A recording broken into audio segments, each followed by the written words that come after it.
this is the time of year for this utter like insanity to happen, and the chutzpah on these people. They're insulting your people, Kent. What? Your people. Who? In the name of St. Patty's Day, they're insulting your people. I mean, I don't know what's happening right now. So close to Passover, so close to these sacred Jewish holidays, and people are taking corned beef and they're throwing it on their smoker and be like, "Hey, look at this! I did something no one's ever done before. I'm smoking my corned beef. Congratulations, Mazel Tov! You just made pastrami. Okay." It is just pastrami. By the way, pastrami on the smoker, it takes like 13 days. It is the best. Nah, you can hack it. Super easy. Sure, but I like to brine mine for that long and then cook it. But you're right. People get corned beef and pastrami a little mixed up. And I like to think of it's really a liquid thing. Corned beef, super wet. Pastrami, kind of dry. It's even more simple than that. Go on. Yeah, you just go to Crown Burger. That's how simple it gets. Accurate. No, corned beef and pastrami are the same exact thing. One is braised in the oven. The other is smoked. Pastrami is just smoked corned beef. And every year, kind of is. Every year in the smoking forums. And now I'm even getting like smoking influencers like Kingsford Charcoal, like the official like smoking brands are putting out things like. I don't know why I find that so funny. Maybe I'm just too tired. Tell me about it. So are you mad that people are enjoying pastrami, or are you mad that they're claiming it's corned beef? No, I'm mad that they're claiming it's corned beef and they're acting like they're the first person to ever think and have this brilliant idea of smoking their corned beef. The chutzpah on these people. I made mine in a crock pot tonight, so yeah, that was corned beef. I don't know what that makes me. Yeah. Irish. Except according to Baconsale, that's not even Irish. Yeah, it's not even Irish. I didn't wear green. Josh, you're not wearing green? No, I didn't wear green, and guess what? I'm gonna pinch you. My coworker pinched me Both Spencer today. and I are pinching you. If only people could see this now. Next week, folks. You can see it next week. But no, I didn't wear it to work, and I was just waiting for a coworker to pinch me, which they did. Do you work at an elementary school? Because No, why would it matter? No, I work at a college, and I'm like, well, I'm calling HR. Yeah, but Josh, it's a community college. It's like, it might as well be an elementary school. Oh, hey. I worked there too, longer than you've worked there. At what age did you guys go, you know what, I'm not going to wear green because I'm a rebel, and I'm going to see if anyone's going to try and pinch me? Because we all hit that point. I hate St. Patrick's Day anyway, so I What? can't remember the last time I wore green. What? I don't have any Irish blood in me, so why would I wear it? Guaranteed you do. You've got to. You've got everything. No, a little bit of not everything. Not Irish. It's because he's English, so he hates the Irish. He also says, I wish I did. Put that on a shirt. No, here's the thing, Kent. My favorite color is green, so I'm almost always dressed in green in some way, shape, or form, regardless. Right. So, when was the first time I didn't dress up in green for St. Patrick's Day? Never. Did I wear green pants, a green pullover, and a green tie to work today? Yes. That's adorable. Do you have a picture? No, but I'll get one. Oh, what a wasted opportunity. You're probably so handsome. I wish I had a green top hat because I would have been 90% of the way there.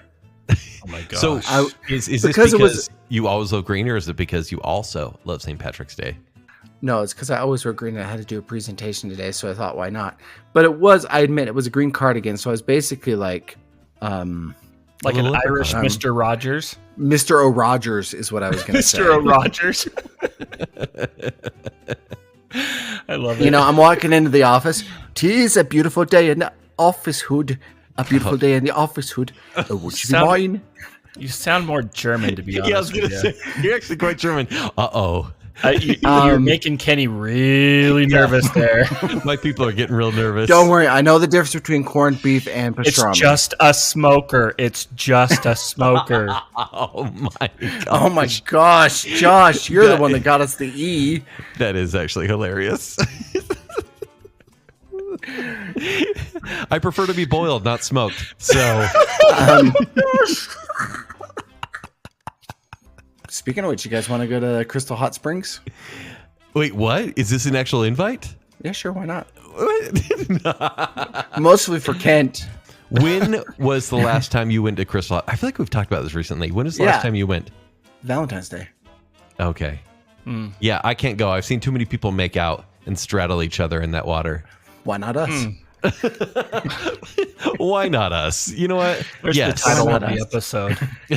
There you go. You know, Spencer, I could use it right now. So why not us? So, Ken, I got to ask you, whose Irish accent was worse, mine or Tom Cruise? Tom Cruise's was better, but yours was better than Tom Hanks. Oh, Josh, I triggered him. I'm sorry. No. I apologize. This just reminded. I actually was watching some reels today. I know, believe it or not. I know. I actually did. There was one with Mike Myers, and he was telling the story about Chris Farley, how Chris Farley would like jump in the shower with him naked or whatever. Yeah. I'll just leave it at that. You can fill in the blanks. But hearing Mike Myers talk in not an English accent, but just an American accent. Yeah. Like threw me for a loop because I'm so used to him as Shrek and as Austin Powers that I'm like, that's not his real voice. Have you ever noticed that? Like when you listen to Mike Myers, his regular American voice, it's like, that's not him. It's hard, right? Because like I grew up mostly with Wayne's World, which was a very like dumb American voice. Mm-hmm. You know, but then SNL, that really trained me to know his actual voice as well. But no, I actually always picture his old Scottish mom and dad on So I Married an Axe Murderer and Shrek. Yeah, exactly. And so when I was listening to it, it totally threw me off. And I'm like, oh yeah, he isn't Irish or British. Scottish. Or Scottish or whatever. I don't know. This actually came up the other week at when I was hanging out with some friends, doing something totally normal. We were talking about Shrek and how Chris Farley recorded 90% of the lines. Yeah. And then Mike Myers came and recorded everything and then said, can I do it again, but in Scottish? Yeah. So we watched the Chris Farley recordings. Is there like it like an assembly cut? It's an assembly cut. Okay. Well, it's not even an assembly cut. It's like storyboard? Yeah, just storyboard. Okay. That's what I thought. Just storyboard. And? It is completely different. And as much of a tragedy as it was to lose Chris Farley, that was the best thing to ever happen to Shrek. So I've seen like 2 minutes of it, and I was like, yeah, that's not really entertaining to me. Like it was way too grumpy. Is it that way throughout? Yeah, like super grumpy, super self-loathing. Mm-hmm. Like it's missing the whimsicalness. Okay. And vulnerability. Weirdly to say from Mike Myers. It's not like a Zack Snyder's cut or anything like that, right? No, it's not. It's not a Snyder cut. The Farley cut. Yeah, the Farley cut. Release the Farley cut. I don't think we need it for that. No. Yeah, I actually watched Shrek 2 like 2 days ago. It's a really Shrekified week. Shrek 2 is amazing. I think it's the best one of all of them. Yeah, and then my daughter was like, "Can we watch 3?" And I was like, "No." And she's like, "I don't see what the hate is all about." I was like, "Whoa." I like the fourth one. Take. What? The fourth one's okay. It's okay. Yeah. No, it's like it's half a good movie, Spencer. Diminishing returns. No. It's 1 and 2 are so good. 3 is so bad that you're like, why are you making 4? And then you're like, my bar is already down here. And you're like, oh, 4's not bad. No, that's how I felt. And how many Puss in Boots movies did they make after that? 2 beautiful movies. Hear me out. 1, it's fine. 2 is brilliant. Josh, if you haven't seen The Last Wish, it's great. Like literally underlined great. If I were to rank my Shrek movies, it would be Shrek 2, closely followed by Last Wish. Yeah. It's close. Yeah, I think mine, it might even be Last Wish first. It's close. Shrek 2 is a classic. Yeah. No, Josh, if you need to watch with any nephews or whatever, nieces, Puss in Boots, do it. No, that's when you can watch with just your cats. They'll appreciate it. Yeah, that's actually true. Especially Walt. He's on his 8th life. Yeah, 7th probably. I mean, I kind of pushed him off the bed the other day. Oh, what? Quit trying to kill the cat. Dude, no. Okay, it's 4 a.m. and he, like clockwork comes meow, meow, meow, meow, meow, meow. And then he gets right into Marianne's face, which means his butt is right in my face. And yeah, I kind of threw him off the bed. Sounds like my daughter. Well, see, but you can throw a cat off the bed. You can't throw your daughter off the bed. Wait, did you throw the cat off the bed? Well, okay, it was with force, gusto, whatever. Yeah, but that's not killing a cat. I would say you jumping on and landing on the cat. Like last week. Is more Okay, so 6. Yeah. It's a $7,000 cat. Yeah. They're getting up there. If I get it, yeah. If I use any more of his lives, yeah, Marianne's gonna have my head. I mean, I don't know. Maybe cut your losses at this point. If he dies, he dies. All of a sudden, I'm Ivan Drago of cats. I'm like, you're not helping here any. Yeah, sorry, Marianne. You know what? I'm gonna like reverse gears and do a really awkward segue here, because I've been thinking about this reel my brother sent me. Okay, it sounds real serious, and it is real serious. Boy. REEL, and it says the cheap foods of your childhood became the comfort foods of your adult life. I've been thinking how true that is. Like the cheap meals that just got you by as a kid are the ones like when you were stressed or like you need a comfort meal. That's what you go to. Like for me, it's like bologna with like a thick slice of cheddar cheese and mayo on Wonder Bread. Oh, really? That just hits different. Oh yeah. Same with chili mac, and the way we did chili mac was like a box of Western Family mac and cheese. We're not a Kraft family. Sure. We're not that rootsy. With ground beef, tomato sauce, and chili powder. And like, man, I still crave that all the time. It sounds like you're talking about like homemade inventions, because it's not like mom's home cooked meals, right? No, it's not like mom's home cooked meals, but like those cheap in a pinch meals. I don't think I judge my younger self for what I ate. I don't think it was ever good. Like I ate all the time saltines with butter. Oh, I still do. Like that is like my No, seriously, that is like my favorite. And Marianne, it's so gross, Josh. She's like, it's not gross. It is gross. Now, my dad, on the other hand, dips his Oreos in butter, and that's gross. That is gross. But in your dad's defense, I like to dip my Oreos in sour cream. Which I've tried once, and I will say it's not bad. What the? It tastes like cheesecake. Are you sure you don't mean cream cheese? Do you really mean sour cream? No, sour cream. I don't know. 100% sour cream tastes like cheesecake. Also, I used to make eggs in a bowl in the microwave. Mm-hmm. Oh, still do. Who are you guys? Wait, you do? So you crack the egg, you make a little scrambled egg, put a little milk in there, salt and pepper, and then it forms to the shape of the round bowl, and you eat it like that. It's like the most airy egg ever, and it's gross. No, 30 seconds. I have little big kid bowls, right? Because I got toddlers. 30 seconds, stir it. 30 seconds, stir it. 30 seconds, and then it kind of forms it's a little more dense patty by doing that. And then you put it between 2 English muffins. Breakfast Sammy. See, back in my egg days, though, the way I would do it is I'd mix the eggs separately in like a bowl or whatever. Because I had one of those round. It wasn't a round bowl. It was more like an oblong. I don't know what you call them. Okay. But I would lay like a piece of like ham, like sandwich meat, and some cheese on top of that, and then I'd pour the egg on top of that, and then I would put that in the microwave until it's set, and then I'd flip it over on the plate, and it was an omelet.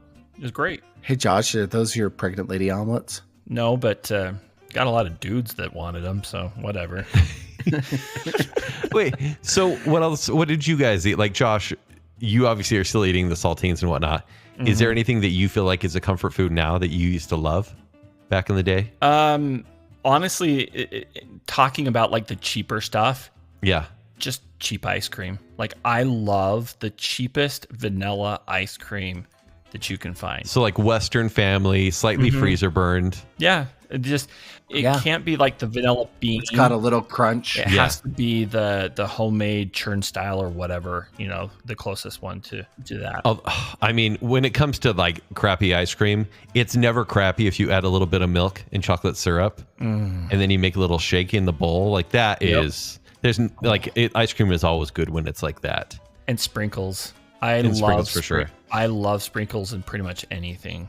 Did you guys used to eat, I don't know if you guys grew up with sugar cereal or non-sugar, but at first we didn't have sugar cereal. So whenever we had Cheerios or Grape Nuts or whatever, it was always... Pour some sugar Thank on you. me. You got to pour the sugar, let it sift, get it to the bottom. Get the sludge. And you're like, oh, I better add some sugar to this cereal. And then you have a top layer and a bottom layer. And it was the sludge was amazing. That to me would be comfort food. Like regular Cheerios with sugar. Still is. Yeah, still is. Because I'll do either that still sometimes. Because being lactose intolerant, I usually will only eat that when I need to be a little bit more regular. Sure. So, so I'll put some sugar on it, or I love just putting honey on the Cheerios. Okay. And it's a childhood, Homemade honey nut. Oh, so good. Did you guys ever do like peanut butter and honey wraps, for lack of a better word? Yeah, No. like on a tortilla. Yeah, like on a tortilla. I still do that in my running, like going ultra running. Usually, when you're like mile 20 into a 30-mile run or whatever, the aid stations will have Nutella tortilla roll-ups. Oh my gosh, they're a lifesaver. Look, if you want to zhuzh it up, throw some rolled oats on there. That's too bougie. Spencer, I used to get a hoagie bun, fill it with barbecue sauce, put that in a tortilla wrap. So like it's bread and bread, and then put it in the microwave for about 45 seconds, and it's basically meat. You trick yourself. This is when I was poor. You trick yourself into being like, I think I was like in high school at this point, like, oh, barbecue sauce makes the hoagie taste like meat. Congratulations, Kent. You just invented the McRib. Seriously. Oh my gosh. Now, like, just talking all about this, I'm like, man, no wonder I was a little fat kid. I think it's just I judge myself for the weird cheap foods I used to eat, because I can't eat like ramen anymore, stuff like that, whereas I always used to, or hot dogs and mac and cheese, or even tuna fish and pickles. Man. I can't really do that anymore. No. But I still have the same sweet tooth I had when I was a kid, and so when it comes to your Fruity Pebbles or even gummy bears and stuff like that, I cannot resist these things that I ate guilt-free back in the day, and now I'm like, oh, okay. It's just too good. That to me is comfort food now. No, I absolutely get it. With the few times like Waffle Crisps have come back to the shelves, so good. Like, I have to grab it. So good. Waffle Crisp is the best. It is the best. Yeah. What about Sugar Smacks? I loved Sugar Smacks. Is that Golden Smacks? Sugar it's the Smacks. One with the bear. Can't get enough. I mean, that's like every cereal out there that has the bear mascot. No, I thought the Sugar Snaps was the frog and Golden Puffs was the bear, but I'm pretty sure they're the same cereal, but one's made by Kellogg and one's made by Post. Honey Smacks is the frog. Golden Crisp is the bear. Oh my gosh! Oh, wait, there's hold on. Kellogg's Sugar Smacks, it has Spock on the cover. What the? Okay. Yeah, but that's got to be just like a promo. I got to get off the internet. Yeah, my whole childhood right now is kind of being flipped upside down. Anyway, guys, I don't know if I told you this, but we have 4 phone calls this week. Oh, wait, hold on. Is someone going to yell at us for saying Utah has bad drivers again? I don't know. I didn't screen them. Let's take that risk. I felt really chided. Hey guys, it's Marianne. This is actually a message for Kenny and Spencer. Guys, I have a question for you. Do you know the difference between liquid Downy and liquid laundry detergent like Tide or Gain? If you do, could you just explain the difference to Josh? I would greatly appreciate it. If you don't, then we're all in trouble. Okay, bye guys. So, Josh, Liquid Downy is a fabric softener. It doesn't actually clean your clothes. It just makes it softer. Liquid Tide is the actual detergent that cleans your clothes. Yeah, so I just found out this past week because I've been washing my clothes with the with the fabric softener, and now we know why Marianne thinks I've been stinking for the past 2.5, 3 years. Hashtag Team Josh over here. I didn't know either. Thank you. I'm saying, and Spencer, you can teach us, you can train us, whatever. You too, Marianne. But if it's kind of like when you're at a hotel or you're younger and you just have shampoo and use that for body wash too, like it works because it's still soapy. Liquid Downy is still soapy. I'm saying it still kind of works. It may not be for that pH balanced to clean your clothes, but there's got to be some freshness coming from it. I mean, yeah, you're going to get some freshness. It's got a scent, but it's just not going to get the bacteria killed. Oh, that makes sense. Yeah, and it explains a lot because Marianne has like the nose of a hound, and like she will just smell something. She's like, "You stink." I'm like, "What are you even smelling?" Like I just showered with soap, but now it makes sense because it's like I'm not as fresh. Hey, but your clothes are so soft. So true. So soft. The softest. But I have to say, here's the thing is, Josh, I'm gonna to say, Marianne likes me right now until I say this. You actually don't need to wash your jeans to get rid of the bacteria. You can actually keep them in the freezer, and you never have to wash your jeans ever. She won't let me do that. I mean, she already thinks. I don't see why not. She already thinks I'm full of germs anyway, but. Yeah, real denim has antibacterial properties, and if you put them in the freezer, it keeps the bacteria so low that they actually don't develop bacteria. They did a study of somebody who'd worn their jeans for like 20 years or something like that, and compared his brand new jeans to his jeans he had for 20 years that he just kept in the freezer every night. Same amount of bacteria. But what's the thawing process for that? Right? That seems way more complicated than washing and drying your jeans. Yeah, but Kent, ice baths are all the rage these days. What's the difference between that and putting on some pair of ice? I hate people that do ice baths. I judge them all the way. Like, Thanks. Enjoy yourself. Oh, thank you. You do not. Yes, I do. Not. Yes, I do. Okay, I take it back. I don't hate them, but I do judge them. Okay, as long as you just judge me, I'm used to that.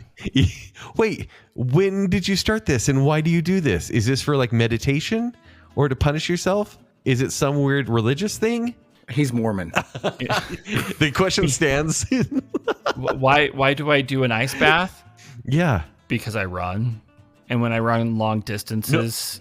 No, but that's to like kind of chill your muscles, right? That's not like you start the day with like not every cold day. shower. No, right? Not every day. No. Oh, no, I do a cold shower, but what I usually do is I do a hot shower. That's for different reasons, though. No, I do a hot shower, though, because that opens the pores.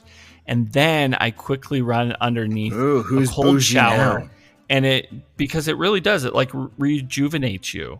Marianne's like, I hate whatever. it. I need hot showers all day. I will say this, though. Oh, you have more to say, clearly. Oh, okay. yes. I have more to say here. To defend our side. It just hasn't been, well, it's been a weird week in regards to learning how to finally do my laundry at, age 43. Okay. But this past week as well, just yesterday, I accidentally brushed my teeth with hemorrhoid cream. Butt cream.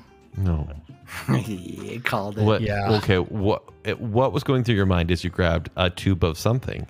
Well, I didn't have my contacts in, and I was trying to hurry and get ready for church, and I was the idiot who put my toothpaste and my butt cream in the same thing, and they look just the same. And so the worst part is that I was in such a hurry. I put it on my toothbrush, and then I just went as fast as I could, and it took me like probably 4 or 5 swipes to finally be like, "There's no mint in this." And does it numb? Like, what does the cream? Well, it's do? By the way, is it whitening? Okay, I don't know, but I use it again for running. It's what I use if I chafe, right? Yeah. So it's more diaper cream, I guess. But yeah, it was sticky, it was thick, and it just no flavor whatsoever. And it took a couple washes of mouthwash. And again, Marianne, like, I feel, and I apologize. This is my public apology. Like, after washing my mouth out like 2 or 3 times with the mouthwash and everything else, I went up and I kissed her and I said, "Does my mouth taste any different?" And she's like, "No." I'm like, "Okay, good." And she's like, "Why?" "Well, I just use butt cream on my mouth." But here's the thing: the butt cream isn't on the butt when it goes into the tube, so you're good. Like, it only becomes butt cream when it goes on the butt. Until then, it's just cream for butt. If it's in a can, that's cream of butt. Listen, this is the whole Downy Tide argument. Because she was kind of mad at me for doing that. It makes your lips softer, just not cleaner. Yeah, I actually was much softer the past couple of days. Anyway, yeah, it's just not been my week. Next call. Hey, Josh, this is KP. This is just a public service announcement for you. Your outro is a little out of date. I mean, it still mentions the party in the back, and I know you've changed your podcast name, just FYI, that's out there. And if you update it, you can give us all new fake names and wrong names. So, hey, there you go. Have a good day. Chill, everybody. Bye. Okay, Keith. Keith P. Yep. The other Keith Brown is, I think, what the his other name KP. is. Yeah. Hey, other show. This is Mrs. Robinson, and I'm just calling back. You told me to if I had another dream about you guys, and I did. But this time it was just Kenny was just in it. I'm sorry to say to Spencer and Josh, but a bunch of listeners from the other show, we all went out to dinner. We went to Texas Roadhouse, and I ended up sitting across from Kenny, and he talked me into, or Ken, sorry, what do you go by, Kenny? Sorry. You talked me into getting the cactus blossom as an appetizer. And so I'm like, sure. So we get it, and we eat it all. And then I was so upset because then when my steak came, I was too full to eat it. And I was very upset about this because I really like steak. And so you were trying to console me about being too full, and you were like, it's okay, you can save it for later. And so then I was fine, and I was happy to, take it home with me and eat it later. So, anyway, I know this came from listening to your two other podcasts. Baconsale talked about going out to dinner with their listeners, and Josh talked about going to Texas Roadhouse on the Fartlegs running in the party in the back, what do you call it now, show. So I'm sure that was all jumbled in my brain and produced this dream for me. So, thanks, guys, for an interesting dream, and have a great week. Talk to you later. So you guys know when someone says to you, and it's always really slyly, like they're a little embarrassed. They're like, hey, I had a dream about you. And that's kind of where they leave it. In your mind immediately, it's like, oh, go on. Oh, my. What kind of dreams do you think Mrs. Robinson is having about you, Kenny? Listen, it doesn't matter who says it, but specifically, hello, Mrs. Robinson. Are you trying to seduce me? Exactly. It's if someone says, I had a dream about you, you're like, well... Was I, but then you don't even need to go there. When it becomes the story of inefficiently eating your Texas Roadhouse dinner, and it was my fault, and I probably asked you to get the cactus blossom so we could share, because I was greedy in this dream. I love this so much because I also am an appetizer orderer, and then my half of my entree comes home with me. Because I really like leftovers. And so that does sound like me. That probably wasn't even a dream. That may have actually happened. Well, no, you know how it was a dream. Because you got the Texas Blossom and not the superior rattlesnake bites. Everyone knows when you go to Texas Roadhouse, you get the rattlesnake bites, not the Texas Blossom. What do you mean, everybody? I didn't get this memo.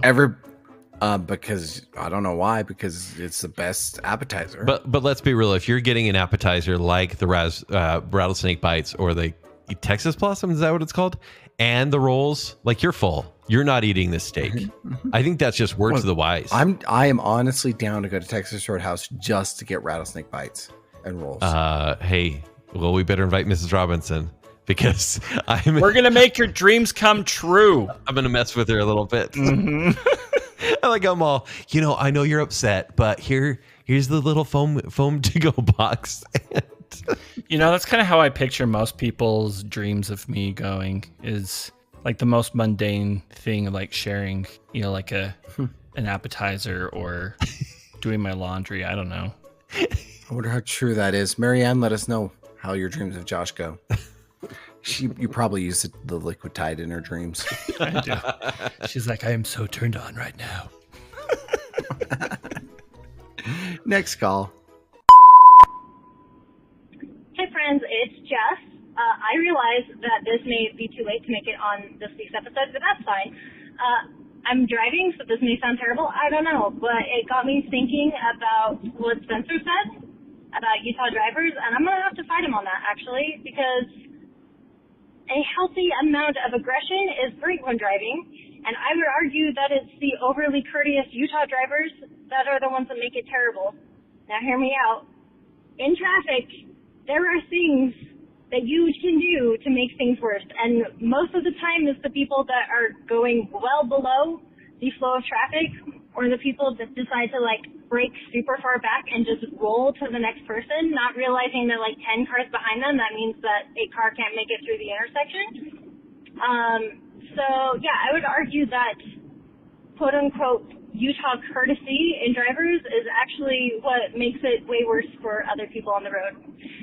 My absolute biggest pet peeve is people that stop the flow of traffic to try and let someone turn left. Like, please don't do that, because here's the thing. If you're in the left lane and you decide to be nice, despite the lane is moving, you want to let the car turn left or whatever, so you stop. The right lane doesn't know why you're stopping, and they're going to keep going. And so when the car does try to turn left, they're going to get hit by the car in the right lane because they can't see them because you're stopped.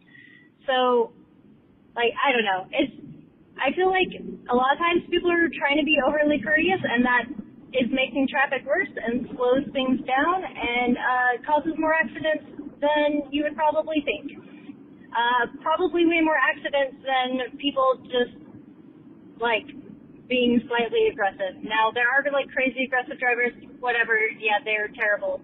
But most of my drives are ruined by people in Subarus. And I don't know what it is about Subarus, but I swear that every single Subaru comes ready to go under 10 miles under the speed limit. Like, I don't think Subarus can go the actual speed limit, in my experience. Anyways, that's the end. Okay, bye. Let's be honest. We know what your issue is with Subarus. And I don't think we're disagreeing here, Jess. Wouldn't you agree that drivers that are predictable and follow the rules of traffic are courteous drivers, and people that are overly quote unquote courteous and do all the things you described are not actually being courteous? They're just being dumb. And that's when we play the game. Do you drive as stupid, or do you look as stupid as you drive? Yeah. No, the thing is I absolutely hate turning left. Like, because I usually will turn left into my neighborhood, and I hate it during rush hour because there's always somebody who will try to be nice, but on that other lane, you never know. And I hate that anxiety of waiting, because there was one time about 3 or 4 years ago when I was trying to turn left. There was a car that was trying to be nice, and they got overly aggressive because I wasn't going, because the other lane of traffic was not stopping, right? Like, that's it. Just go. Like, just go. Be predictable. That's all I want. I am 100% behind you on this, Jess, because it just makes me mad. Be predictable. It's funny. I'm teaching my daughter how to drive right now, and there was a 2-lane road we were on, and she got into the left lane, and she slowed down, and there were a couple cars like behind her, and I'm like, whoa, why'd you slow down? She's like, well, because I changed lanes. And I was like, and I literally said, be predictable. That's all they ask. If you're going a certain speed, stay that certain speed when you change lanes, because they know you're coming, and they know how to follow at that point. Also, teach her when she gets into the left lane to always make sure that she cuts people off who try to make the turning middle lane their own personal lane, because there's nothing more satisfactory. It's illegal, by the way. I know. To use that as a lane, like they come from like half the block, just to turn left. I'm like, no, we're not going to play that today. I never let them in. Is that mean? I'm like, oh no. I'm like, oh, I better go to Joanne's before it runs out of business. Hey, Josh, that is the most offensive thing you could have said to Stephanie today, okay? I'm sorry for her loss. A moment of silence, please, for Joanne's. Yeah. The arms of the angels. Joanne's is probably on the same train as the Lagoon Zoo. And Forever 21. Oh, yeah. Forever young. I want to be forever young. Hey, Kent. Yeah. The only thing I ask you teach your daughter how to do when driving is how to freaking zipper merge. Oh. So give me your school of thought on the zipper merge. The zipper merge, don't get over as soon as you see an empty spot. Use the full lane to merge. And if you're already in, let somebody that is coming to the end of their lane merge in. Don't try to speed up because they're cutting their turn. No, the zipper merge, you have the full lane to merge. Use the full lane to merge. See, that's how you be courteous. Yeah. Not by stopping traffic to let somebody turn left. Yeah. Now, if you're using the full lane and then part of the shoulder to merge, that's where I have an issue. That's where I'm like, that's come where on, I have an dude. issue. Like you're just trying to cut ahead. That's and I'm like, I'm at the end of I'm like where you're supposed to merge into this traffic at the very end of the zipper merge lane, and you're going ahead of me. Like that's when I land my horn, and I like you see the Jesus how our salute. old man controversy this whole year is bad drivers here. I know. I was just thinking the same thing. I'm like, we have gotten more mileage out of the topic of traffic than anything else we've ever talked about on the other show, besides maybe fat squirrels. Because we haven't talked about weather. Squirrels, hot dogs. Cat. Yeah. Maybe next year can be the year of weather. Please. Heaven help us. Look, okay, we have 5 minutes. Okay. Right? Yes, we do. do. At least. So I have my 4-sided die because we don't have a spinner. It's lost somewhere in Josh's garage. Number 1 is Mountain Lion. Number 2 is Where Are the Mormons? Number 3 is Capybara. And number 4 is TIL. Oh. Are we just saying a number or are you going to randomly generate? Number 2. Oh, everyone wants that Where are one. the Mormons? Okay, here we go. This is from View from the Wing. It is a airlines magazine, travel magazine. Oh, I think I've heard this one. I think you have. Yeah. United Airlines red-eye diverts to Denver as 4 passengers pin down a man demanding, "Where are the Mormons?" A United Airlines passenger wound up restrained on board Sunday night's red-eye flight from 1494 from San Francisco to Chicago O'Hare after this big dude kept coming up the aisle towards the front of the plane, getting into heated confrontations with the crew, according to the passenger on board. At one point, the man got within an inch of their noses and eventually started yelling really loudly. He apparently wanted to know where the Mormons were. Things got further out of control from there, and passengers joined crew in pinning the man down. It took 4 people to hold him to the ground. There's actually video footage of this too. You know that one of those people that held him down were like, "It's not Mormon, it's Church of Jesus Christ of Latter-day Saints." Yeah. Actually, I don't know where any are because we don't go by that name. You're so offensive. Also, what would you do if you're in like seat 13C and he says that and you're like, "Oh no, does he mean me? Oh no." You just tap into your Mormon heritage and you're like, "I will never deny my faith." Like, I am, sir. Sounds like a Mormon ad. Yeah, it is. Honestly, my question is, when's the inevitable Hulu documentary? Oh, guaranteed. Man, we get the weirdest ones. And it's only Hulu. That would actually be one of my biggest fears. Not necessarily being singled out by somebody on a plane, but I've had a pretty close friend, and I'm not going to reveal who it is, who had a situation like that. Does he live in Vegas? No. But he was on his way to Vegas. Claimed it was him. He was on his way to Vegas, and he helped a group of guys pin down somebody, and they actually died. Because the guy died because he, I guess, asphyxiated. I can't remember, but that would be one of my biggest fears. Is to play hero or whatever, and then to have somebody die like that. Yeah, I would not wish that on anybody. But geez, that got real dark. That was so sad. Sorry. Let's talk about kittens, or we could talk about traffic again. We could do a U-turn. I think we're good. Hey, can I get a TIL real quick, Spencer?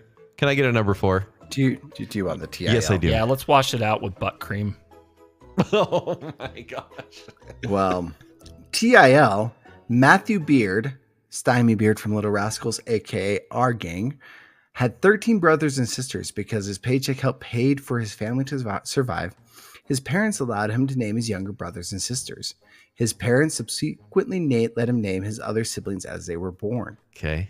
So, do you want to hear some of the names of his family? Of course I Yeah, do. especially the ones he named.